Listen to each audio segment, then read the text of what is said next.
So today's a sad day. It's a hot, well, it's not sad because it's hot, but it's hot in Texas. Of course, I'm out in the garage, no wind blowing.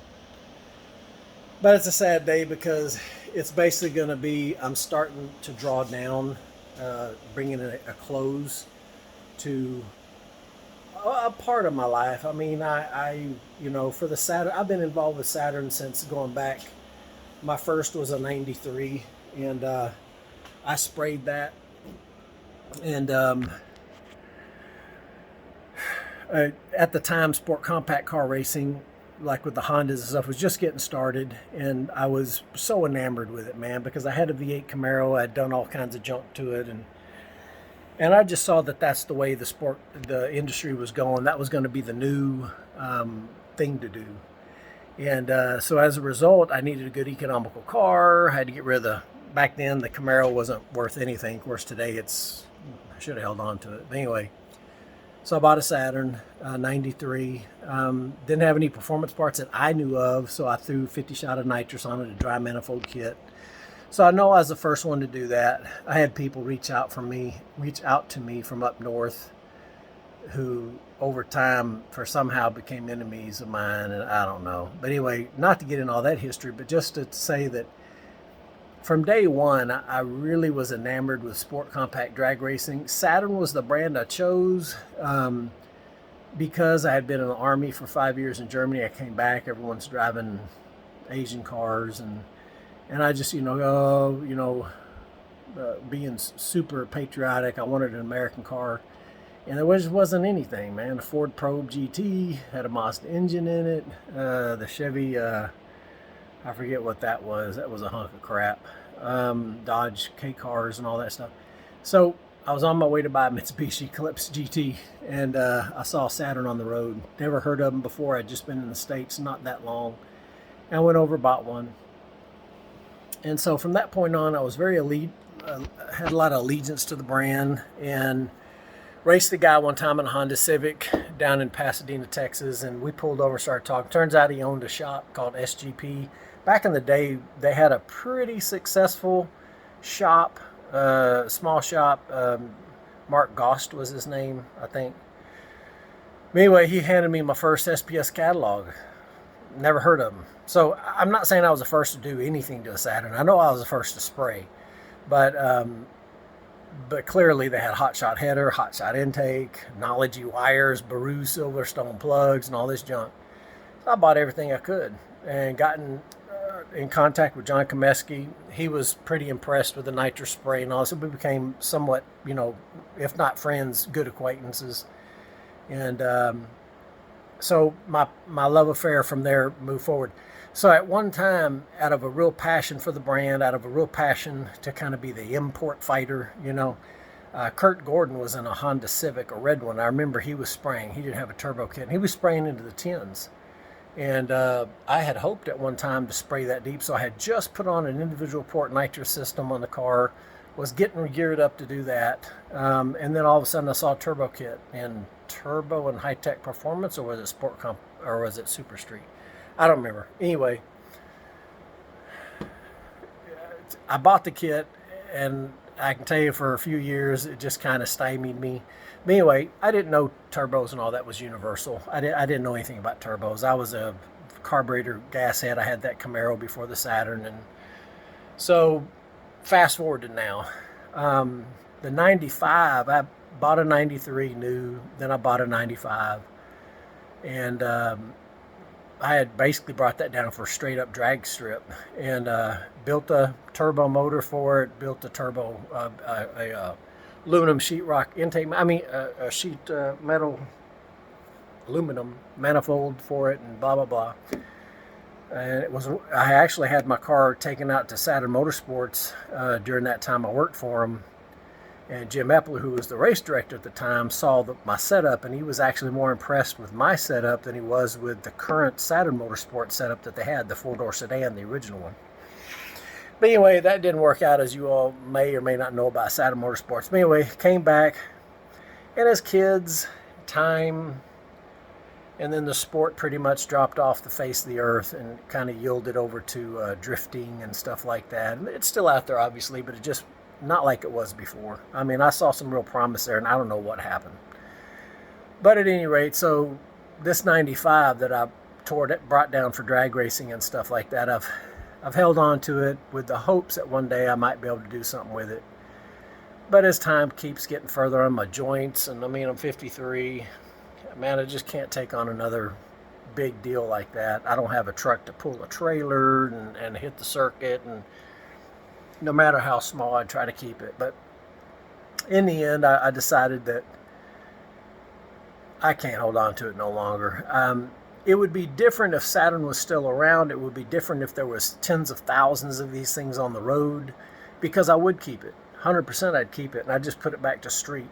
Problem with that is, if I ever get rear-ended, if I ever get sideswiped, something torn on, I mean, I looked on eBay. You could find a part here or there for this model, but they're very few and far in between. I even at one point thought about buying 1 or 2 complete cars and just storing them, so that if I ever needed body panels or taillight assemblies or something like that, I'd have them.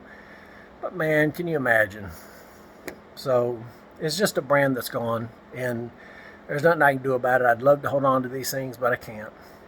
And so, but I need the garage space. I need to get this thing out of here. And so what I'm doing is I've got it up.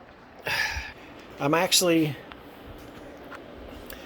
you can see the old Saturn Motorsports. This was like the second iteration of the decals I had on here. I was at once sponsored by several people, actually. You can see all the sponsorship residue and stuff like that. And I was sponsored by Spat Clutches, all kinds of people. Moss, y'all remember, some of y'all might remember MOS pulleys and stuff like that. I got all the pulleys on that car from them. It's on there. So speaking to that, I said, well, since parts are harder and harder to find, even for this thing right here, these cars, at least for the decade or so they were around, the coupes and such, and some of the S-Series, the 4-doors and wagons, they all pretty much, I mean, I can take the trailing arm off of this and put it on that. I can take the rear subframe off of this and put it on that. Front subframe off of this and put it on that. So, or knuckle, or whatever might be, you know, if I hit a pothole and bend the knuckle or something like that. If I can't find one, I'll have a spare. So I'm basically going to just piranha everything off of this thing that I can. This car also has the Progress coilover springs set up, the coilovers, with the back sprung and valved for drag racing, so it wouldn't squat down during racing. Yeah, and you can see at one time it was called, I had a little race thing called BSR. I did some cylinder heads and engine build and stuff for people. That's the old residue from that thing. The seats in there. But this was the car that I took to that 1999 Saturn Homecoming rally that they had. I was the only turbocharged car there. I'm not saying I was only turbocharged in the country. I knew there was at least myself and 2 others at that time. And but I was proud that I was there with the turbo, and I had drove from Houston to Spring Hill, and that's when it had the aftermarket engine management on it, the Tech 2 from Electromotive. And I had put this big old, you know, when body kits were in, I'd put this big old body kit on here. I mean, I had a lot of plans for it, but it's not going to happen. And so I'm just going to salvage everything I can off of it. And then I'm going to put some casters. I'm going to get all the wheels and the knuckles and everything off. And then I've got these big casters just to help move it around. And I'm going to have a tow company come pick it up and then take it off and go get some salvage, whatever they get from it, and that's fine. But so it's sad for me, man, because like I said, I bought this new in 95. A lot of history for myself with it. I'm not saying I made front page of any magazines and stuff, but it was, you know, it's a long time that I've had this thing, and it's hard to let it go. I kept kind of playing around with the idea of holding on to it. You know, I had basically cleaned everything off of this just to get as light as I could. Of course, there's no headlight motors in here, no headlight structure for anything. And you can imagine trying to find the headlight motors and all that stuff. And I thought, well, I could probably get something from another model of a car and make it work. And again, it shouldn't have to be that hard, you know. And let's say the glass gets broken here. I don't know how hard it is to find that glass. I would suspect it's probably pretty hard. So I don't know. But I can't hold on to it. Of course, I'm not going to be keeping any of the body panels. I'm not going to be keeping turn signal lenses and all that stuff, because none of that pertains to this 97 here. But you know, I did just a look the other day where I was looking for some of these taillight assemblies. Like, say somebody backs into you at a grocery store. Well, you can't pass state inspection. This would only have to get through a safety inspection. That's lights, horns, tires, brakes. But if it was broken and I couldn't find one, I can't even get the inspection done to drive it. Yeah, back in the day when I had nitrous on it, I just took the plate from the 93, just took it right over and had it, you know, personalized to the 95. Man, you know, it's too bad. I was really looking forward to, I love this body style. I just love it. Love it, love it. But, man, no matter how much I love it, if I can't get parts for it, then I'm screwed. Being in the automotive business, we have access to a bunch of salvage shops, and just the other day I got on and was just looking up some things that I might, you know, again, I'm struggling with getting rid of this thing, so I'm kind of trying to trick myself into keeping it. But again, there was some stuff, but if it's that bad right now, give it 5, 10 more years, which I would keep this thing that long, it'd just be horrendous, terrible. I wouldn't be able to drive it and relax, and, you know, somebody coming up behind me pretty quick, I'd be bracing like, oh gosh, all this investment and all this gone, you know. So I'm going to get this out, make some room for the garage.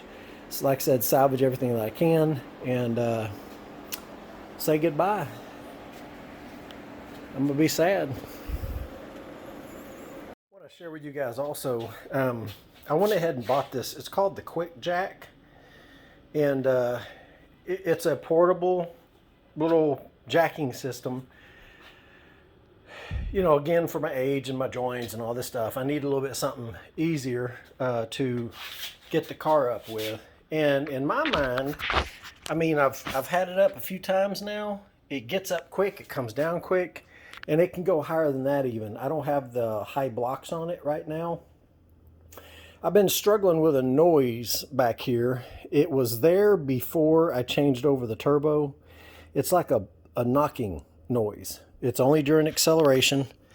And I thought something from the turbo assembly was hitting something back there. So I thought I found a couple things. I found an ear of the turbine housing for the turbo, which was, you know, the arms coming off the center for the rear subframe coming out to the knuckle. Looked like if there was enough travel while the car was bouncing, it would hit that ear. So I sawed that off, no change. Found a couple other things, no change. And like I said, it was there before I switched turbos. So I couldn't put my mind on it. I couldn't figure it out. So I just been struggling with that. So I was getting it up, getting it down. So I convinced my wife. I got this from Home Depot. It was normally $1,600. This is like the 5,000 pound one. I got $1,200. So I got it on sale for $1,200. I put it on the Home Depot card, so you can do, I think you can do a year or 6 months, same as cash, and so that's what we're doing. But it's great. It hooks up quick, it goes up quick, comes down quick. It's been a real beneficial thing to have gotten, and it can work on any of the cars that I have. That's why I bought that pounded. It might even be $6,500. I might have, when I had my FJ in mind, I bought it to cover that too. But anyway, just to show you that, if you're interested, get that. It's a good little thing to get if you're working on these cars all the time and you don't want to have to jack up one corner, go the other, jack up the other. And when you finally do get it up, it's not even up high enough for you to get under there comfortably and do what you need to do. So this raises it up, I think, 30-something inches is what it gets it up. 36, 34. It, like I said, it's not up as high as it can go. They give you these assortment of blocks, and because this was lowered, I bought me the low profile ones, which are on there right now.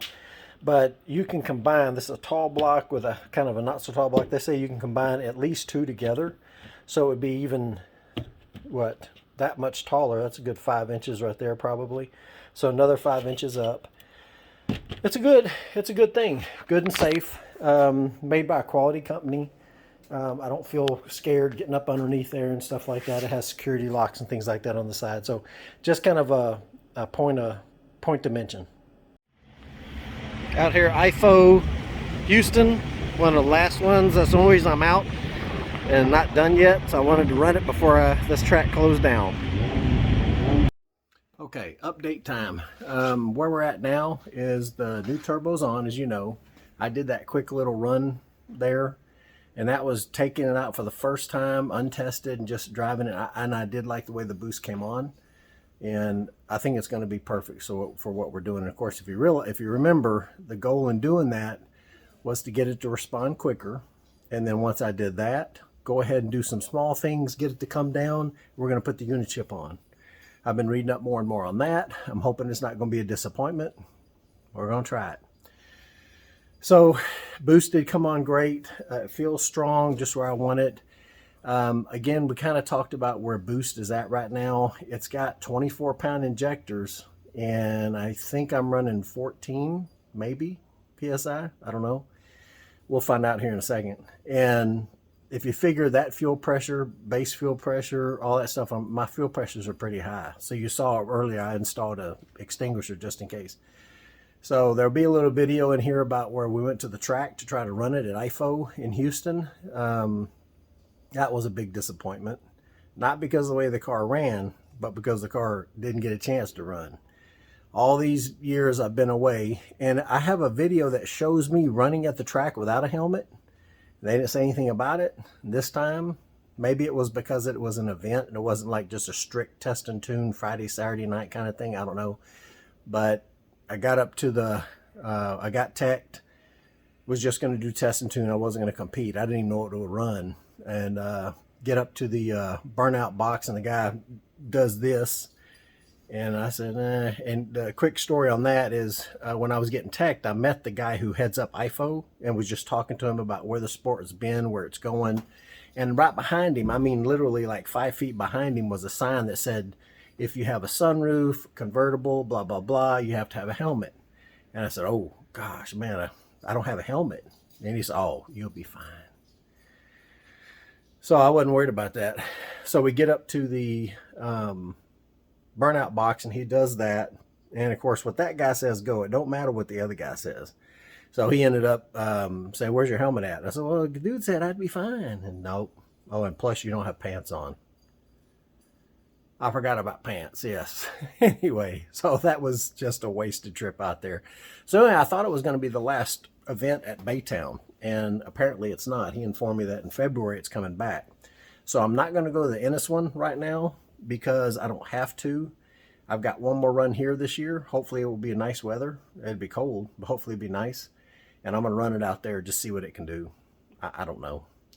But anyway, so now where we're at, we put the turbo in, happy where it's boosting, like the way it comes on.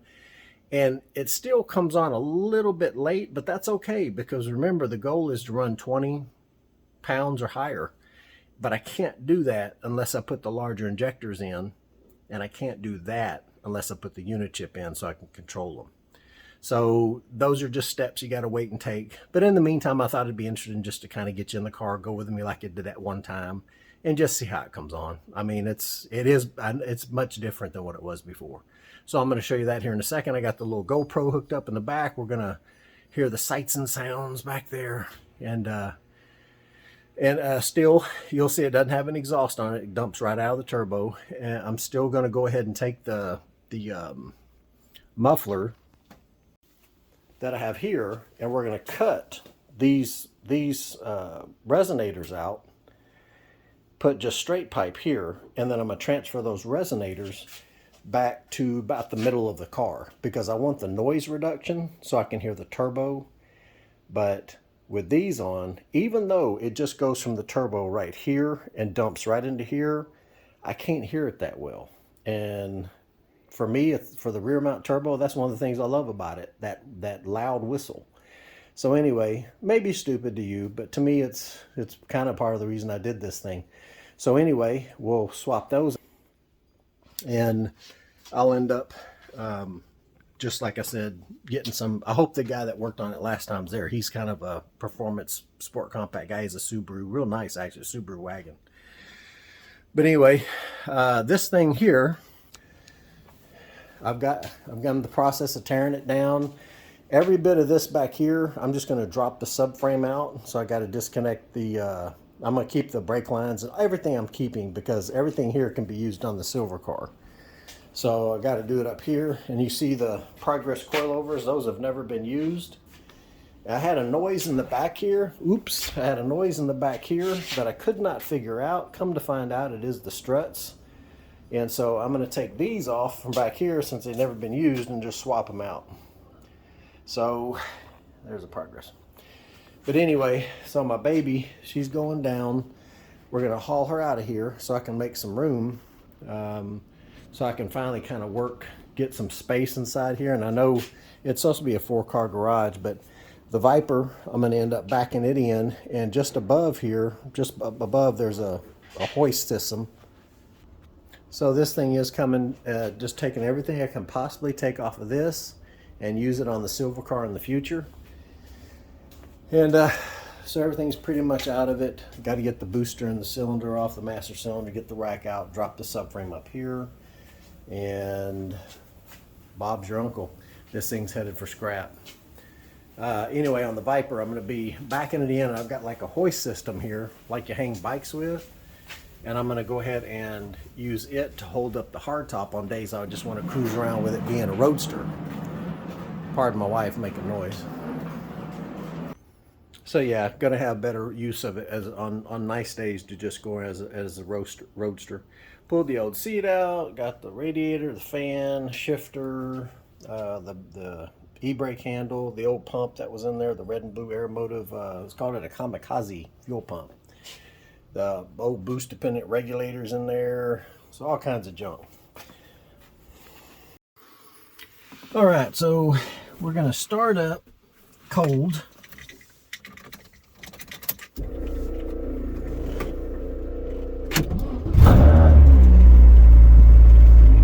And I'm going to plug in the old OBD receiver here, and we're going to be using the screen, which you can't see that well.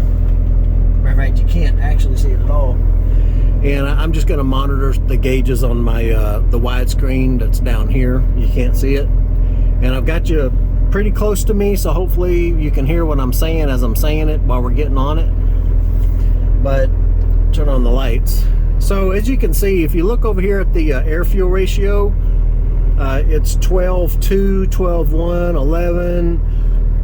Of course, if you know anything about cars, it's in what's called open loop mode right now. It's going to try to get as warm as it can, as quick as it can. But initially, when you first start the car, it's going to run really rich. The car's dumping a lot of fuel, increasing timing, because cold engines don't atomize fuel that well. And so it's just dumping a lot of fuel. Just remember, when we're running, so that I can tell you now, when we're running, that right there, whatever number's on there, like say it's a 12 right now, it's really an 11. Okay, does that make sense? Because the way the rear mount is set up and where I have my air-fuel ratio sensor for that, it bumps it by about a point. Okay, so if it says 12, it's really 11. Okay, so boost gauge right there, and of course you'll be able to watch the RPM gauge. I hope you can see it real well. Let me see if I need to adjust this around so you can watch the boost. Yeah, I might need to move this a little bit so you can see the RPM it comes on at. All right, so you're going to see pretty much exactly what I can see for the most part. I might still move it because this thing's right by my head. All right, so that's about as good as, well, I'm going to raise this up. There we go. I'll just leave it there. But pretty much that's it. It's been idling for a little bit. I'm gonna go ahead and start my little app down here. And while it's doing that, I'll show you. You can see it firing up, and basically now it's ready. I'm gonna hit the gauges, and if you look here at coolant, it flashes. I got the warning set to know when I'm at operating temperature, which I think it's about 175. Just something to kind of give me some guidance on when it's kind of safe to go ahead and start going after it. Let me fix this back. So you can see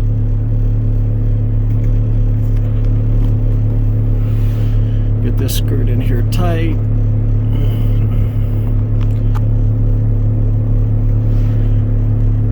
Don't want the thing to drop as I'm driving.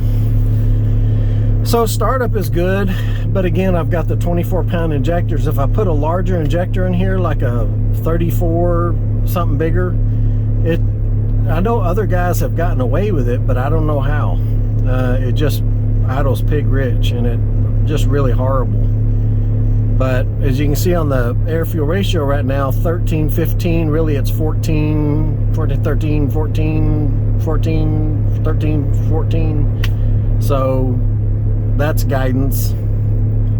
So I'm gonna go turn on the little Giro Pro, and we'll go out and start kind of skirting around a little bit.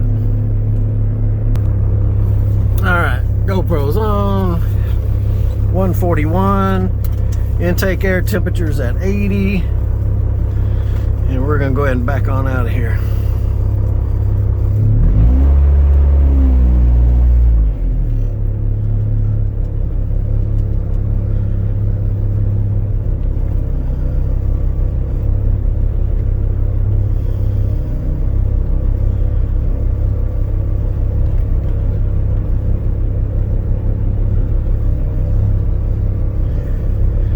I get this garage cleared out, and I can actually end up parking this thing at an angle, because when I park it in now, I've got to make sure that, you know, as I open both doors, because ain't no telling, I've got to be getting in on both sides. I've got to make sure I'm far enough away from the workbench, away from the Viper. It gets kind of old. You'll hear a knock noise as we're driving, probably. That's the rear struts. It took me a while to figure that out. I bought new trailing arms, all kinds of stuff to try to figure out what that noise was, and I just could not figure it out. And then finally got my son up in the back, in the trunk, while I had it on these huge jack stands up underneath the knuckle. And you're gonna have to forgive the, whoops, I knew that wasn't gonna work out for too long. All right, let's try that again. Let's see how long it lasts this time. I'm using my cell phone here, and the GoPro's in the back. So, yeah, that knocks pretty bad. But it is the struts. Remember, I rebuilt those back in 2013. So the fact that they've lasted this long, I guess I'm thankful for that. Coolant's at 165, air temperature's 86. It's a cool day today. Relatively cool.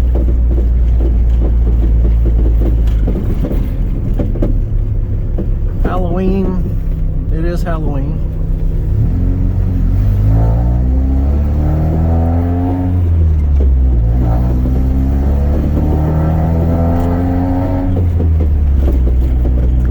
Yeah, that noise, man, forever. I thought the turbo was, you know, being that it was a smaller turbo, it, you know, it did change some things back there. I thought it would be a no issue because of how small it was compared to the other turbo, but, and it wasn't. It ended up being no struts, but them things gave me fits trying to figure out where it was coming from. But like I said, I'm going to change them struts over off the red car, and there you go. And when those fail, or maybe before, I'll just get me a cheap set of those Chinese ones and put them on for a Subaru. Apparently a Subaru You just kind of edit the hole on your knuckle, I think it is, or on the actual strut itself, and you can rock a set of Subaru ones. And I guess you can go as expensive as you want on that. Alright, so coolant's at 181, air intake's at 95.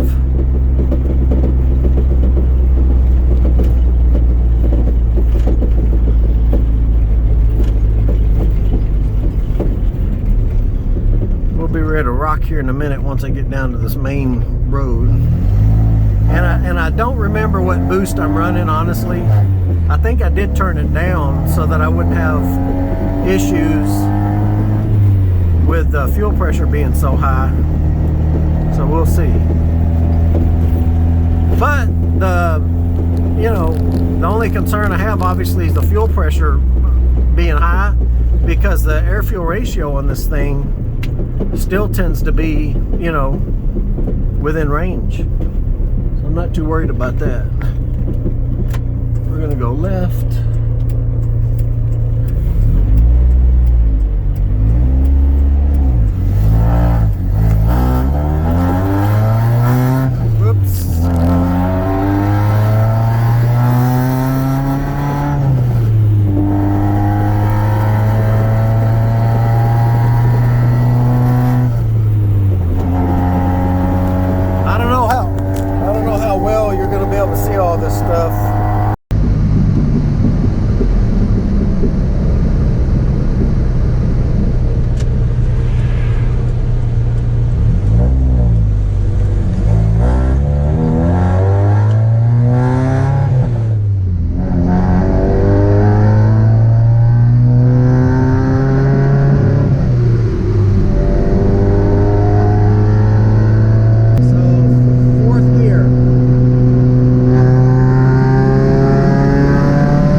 Here's third.